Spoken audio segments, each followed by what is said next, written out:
नमस्ते बच्चों, आज मैं आपकी हिंदी की पाठ्य पुस्तक रिमझिम से पत्तियों का चिड़ियाघर नामक कविता की सविस्तार वर्णन करने जा रही हूँ और आप भी इसे ध्यान से सुनेंगे। पत्तियों का चिड़ियाघर। पैरों के कपड़े हैं पत्ते, पैर उन्हीं को पहने रहते, पैरों के बस्ते में होते खेल खिलौने सस्ते सस्ते। तो बच्चों यहाँ पर पत्तियों को पेड़ के कपड़े कहा गया है, ठीक है, क्योंकि पेड़ जो है वो पत्तियों से ढका हुआ रहता है तो उसे कपड़े कहा गया है पत्तियों को।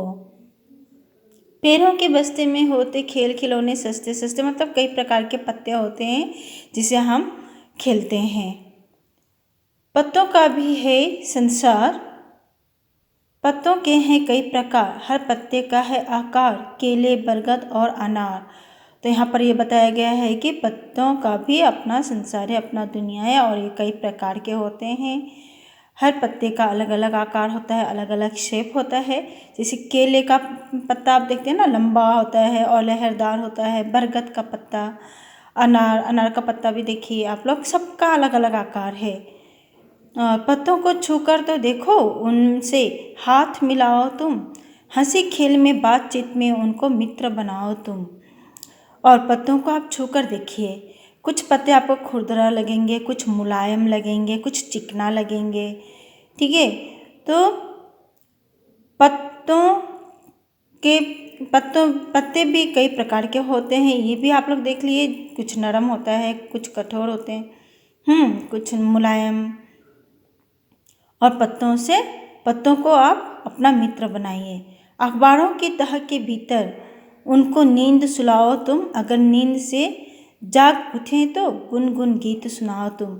अखबारों की तह के भीतर, जैसे आप लोग कॉपी के अंदर क्या रखते हैं, पत्ते रखते हैं, फूल रखते हैं, इसी प्रकार से पत्तों को आप अखबारों के भीतर रखिए और उसे सुलाओ, मतलब उसको उसी में छोड़ दो।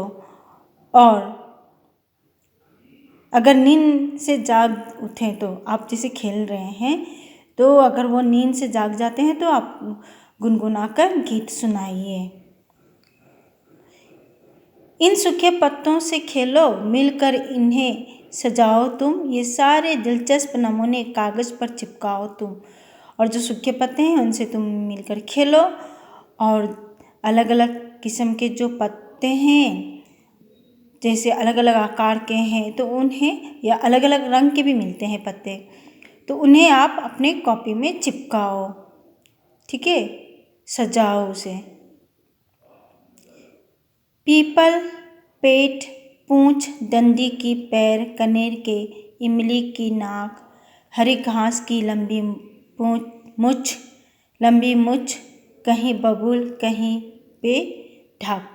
मतलब आप पेड़ के पत्ते से चित्र भी बना सकते हैं। चित्र जैसे आप चेहरे के लिए एक पत्ता चिपका दीजिए, मूंछ के लिए एक पत्ता चिपका दीजिए, और घास, जैसे पतली घास होती है तो लंबी मूंछ के लिए काम आएगा। इस तरह से अलग अलग पत्ते को लेकर आप एक सुंदर चित्र प्रकट कर सकते हैं, सजा सकते हैं, चिपका कर अपनी कॉपी में बना सकते हैं। होते हैं बेजान न पत्ते भी बेजान नहीं होते, उनमें भी जान होती है, प्राण होती है, उनकी होती खास जुबान। कोई पत्ता लगता चेहरा, कोई है चोटी की शान। कुछ पत्ते तो चेहरे की तरह लगते हैं, कुछ चोटी की तरह। पैरों के पत्तों से बच्चों बनता सुंदर चिड़ियाघर, सैर करो तुम आज उसी की, जल्दी आओ करो सफ़र। और पत्तों से हम चिड़ियाघर भी बनाते हैं और आप उसमें सैर कीजिए, घूमिए, जल्दी आओ करो सफ़र। सफ़र मतलब यात्रा। और इस कविता के कवि हैं अरविंद गुप्ता। तो बच्चों, पत्तियों का चिड़ियाघर, यानी कि पत्तियों से हम क्या क्या बनाते हैं। जैसे चिड़िया है तो चिड़िया अपना घोंसला बनाती है तिनकों से, पत्तों से, है ना। पत्ते को हम सजाकर चित्र का रूप दे सकते हैं अपनी कॉपी में, पुस्तक में ये चिपका कर। देखिए जैसे यहाँ पर बताया गया है, पत्तों को चिपका कर ना, फूल के पत्ते हैं और अलग अलग पत्ते हैं, घास हैं।